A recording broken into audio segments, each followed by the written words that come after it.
Bonjour, bienvenue pour ce live ce matin. Je suis Charlotte Delory, je suis régisseuse des collections et des expositions. Donc l'idée ce matin pour ce live, c'est de vous présenter une de nos salles thématiques, la salle B. On a 10 salles thématiques dans le parcours permanent et là c'est une salle qui est consacrée aux civils, qu'on appelle mobilisation totale. Alors pourquoi vous présenter cette salle aujourd'hui? Eh bien en fait, lors de notre dernière fermeture annuelle, on a procédé à quelques remaniements dans cette salle. On a choisi de présenter de nouveaux objets, de nouveaux accrochages, et donc c'est l'occasion aujourd'hui de vous présenter un petit peu ces nouveautés. Alors pourquoi on voulait faire des changements dans cette salle? Il y a beaucoup de thématiques qui sont à exposer sur la vie des civils. L'idée c'était de clarifier un petit peu ces thématiques, de donner plus d'explications par rapport aux objets. Et puis évidemment, c'était aussi l'occasion de montrer de nouvelles œuvres, de sortir des objets des réserves pour les présenter à nos visiteurs. Donc faire restaurer également une partie de nos affiches. Et donc l'idée, c'est de découvrir un petit peu tout ça ensemble. Donc comme je le disais, c'est une salle qui est très riche. On évoque la mobilisation totale et toutes les formes de mobilisation qui vont concerner les civils. Alors on pense aux femmes, aux enfants, aux hommes qui n'étaient pas mobilisés, et comment ils vont être impactés eux aussi par cette guerre à l'arrière. Et donc on évoque plusieurs formes de mobilisation, la mobilisation économique, industrielle, financière, les restrictions alimentaires, et on a voulu justement mettre en avant ces thématiques à travers de nouveaux objets. Alors, une première forme de mobilisation, c'est la mobilisation dans l'industrie, par exemple. Donc, c'est ce qu'on évoque à l'entrée de la salle. Dès qu'on arrive dans cette salle thématique, on a ce tour à obus, qui est un objet assez emblématique de nos collections. Donc, c'est un tour qui permettait d'usiner les obus. Et on a voulu travailler un petit peu cette thématique et approfondir cette thématique plus loin dans cette salle. Donc, ce que je vous propose, c'est qu'on s'approche un petit peu des nouvelles présentations qu'on a pu mettre en place.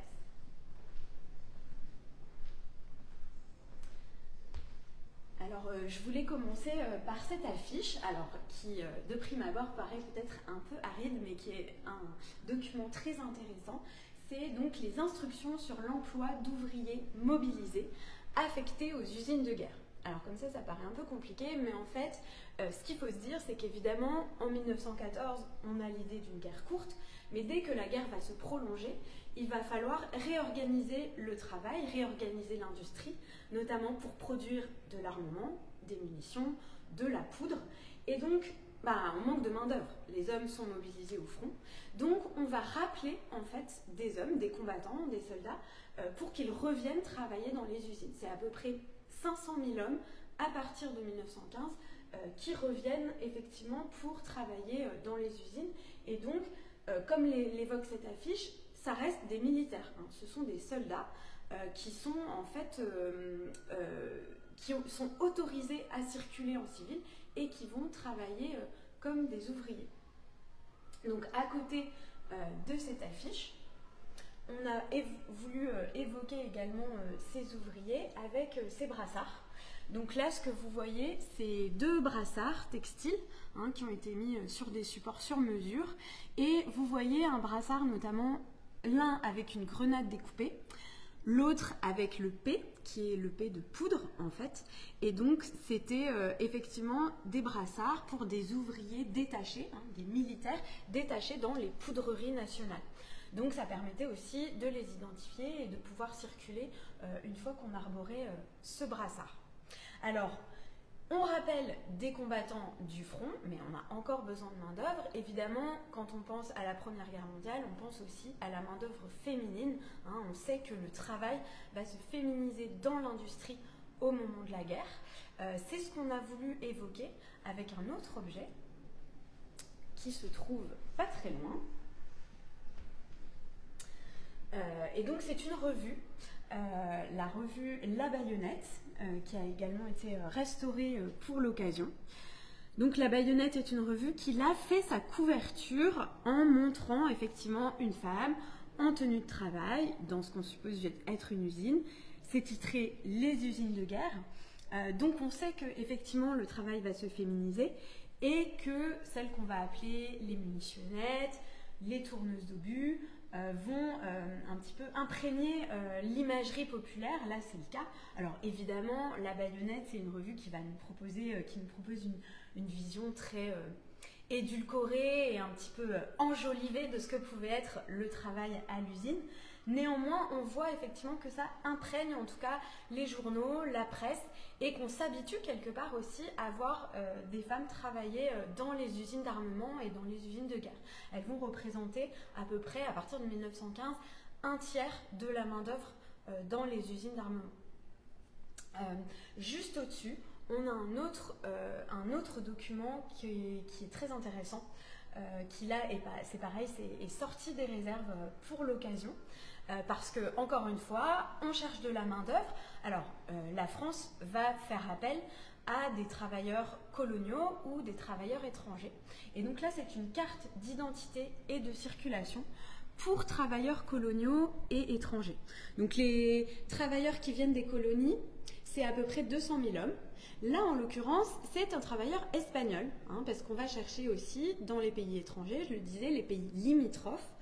On sait qu'il y a à peu près 200 000 Espagnols qui sont venus en France pour travailler.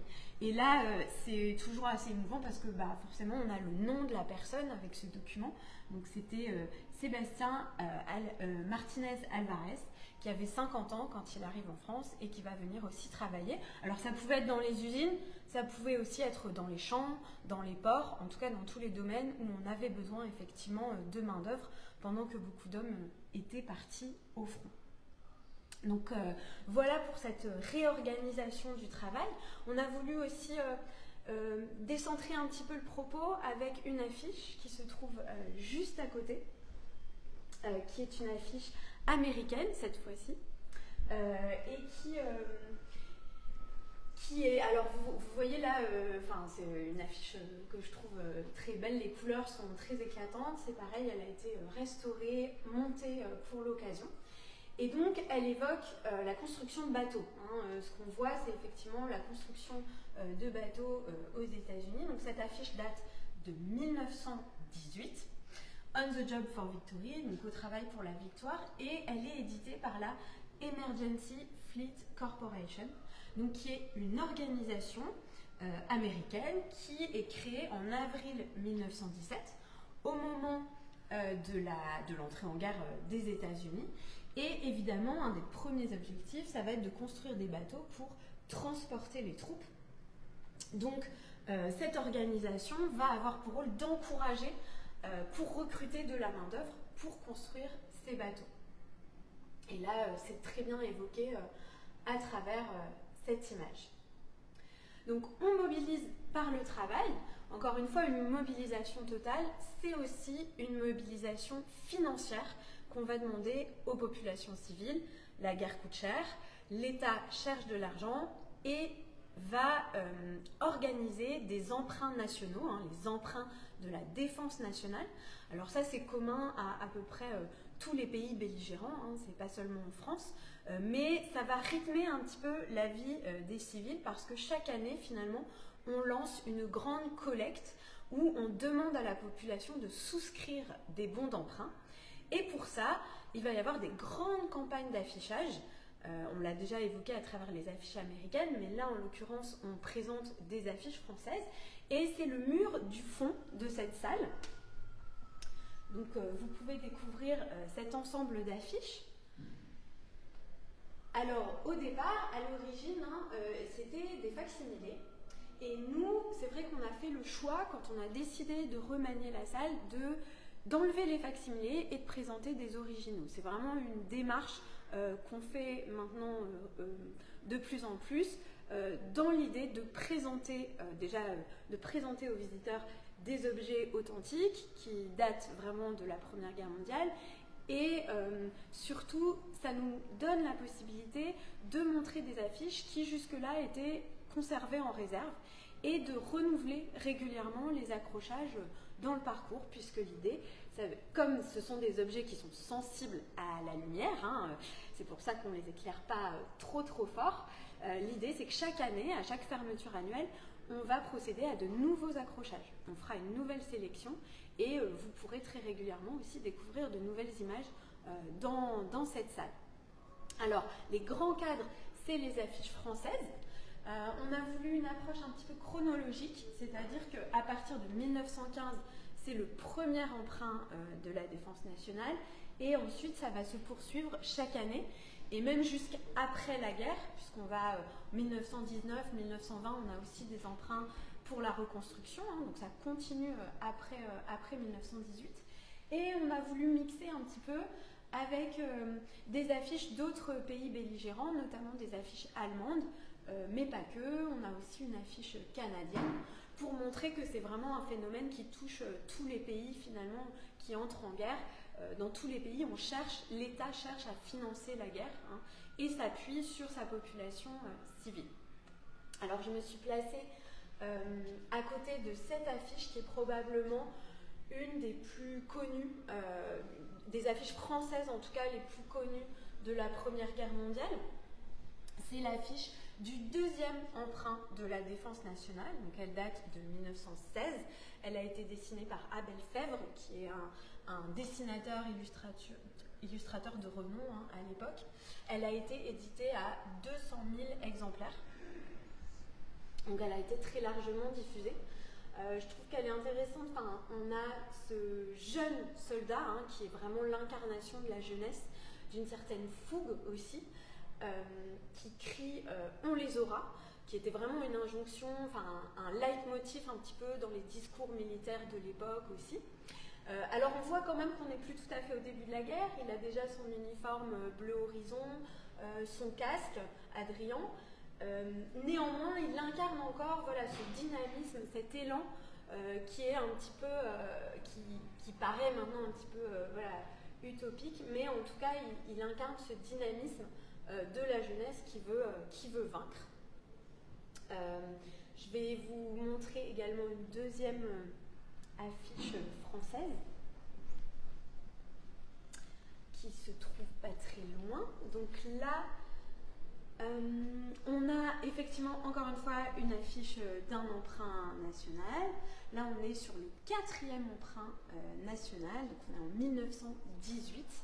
Ce que je trouvais intéressant dans cette imagerie, c'est vraiment, vous voyez, ce soldat allemand qui est écrasé par le poids des pièces, hein, et des emprunts. En fait, chaque sac représente un emprunt. Vous avez le premier, deuxième, troisième emprunt qui l'ont mis à terre. Et évidemment, ce qu'on veut faire passer comme message, c'est de souscrire au 4e emprunt qui va, en fait, vous le voyez, finir de l'ensevelir, en fait, et de porter le coup fatal à l'Allemagne. Donc voilà un petit peu les symboles qui pouvaient être utilisés dans les affiches. Alors avec plus ou moins de succès, hein, c'est vrai que les souscriptions ont pu se tarir un petit peu par moment, forcément. Hein, les populations se lassent aussi un petit peu de ces grandes campagnes. Néanmoins, on compte encore beaucoup sur la solidarité des populations. Alors, en plus des emprunts nationaux vraiment organisés par l'État, il y avait aussi beaucoup de journées de solidarité, de collectes à titre caritatif, organisées par des associations qui rythmaient vraiment la vie des civils pendant la guerre. Donc ça, c'est ce qu'on évoque juste à côté. Alors vous avez par exemple des vignettes de journées et de quêtes patriotiques. Donc là, vous avez tout un tas de journées thématiques, la journée du poilu par exemple, la journée du 75, du canon 75. Ça pouvait être effectivement des journées organisées au niveau régional. Et donc, toutes ces vignettes, en fait, quand on était donateur, quand on contribuait, on recevait en échange ces vignettes. On pouvait les arborer, on pouvait tout simplement aussi les collectionner, hein, et donc les récolter, les encadrer aussi. Donc c'était vraiment un phénomène important. En Allemagne, les collectes pouvaient prendre des formes un petit peu différentes de la France. Donc juste en face, nous avons mis des objets allemands pour le coup. Donc ça, par exemple, c'est un objet qui était dans les réserves. C'est un Vivat Band, un ruban patriotique. C'est de la soie et du satin, c'est un objet qui est sensible. On en a heureusement plusieurs dans les collections et c'est pareil, on va changer régulièrement parce que c'est des textiles qui sont particulièrement fragiles à la lumière et à la luminosité. Mais ce sont des objets très intéressants qui étaient assez répandus en Allemagne, donc ils étaient en fait distribués en échange d'argent lors des victoires militaires allemandes au profit de la Croix-Rouge. Là on le voit, Rotenkreuzes. Donc là c'est un Vivat-Band de 1915. Alors c'est vrai qu'ils étaient assez recherchés, c'était un objet assez recherché et qui était aussi collectionné. Mais en l'occurrence, le phénomène va un peu s'arrêter à partir de 1917 parce qu'on manque de matières premières pour les produire en Allemagne. Mais voilà, c'est un objet qu'on avait envie de montrer et de valoriser parce que c'est assez caractéristique de ce qui se passait en Allemagne, en tout cas dans la première partie de la guerre.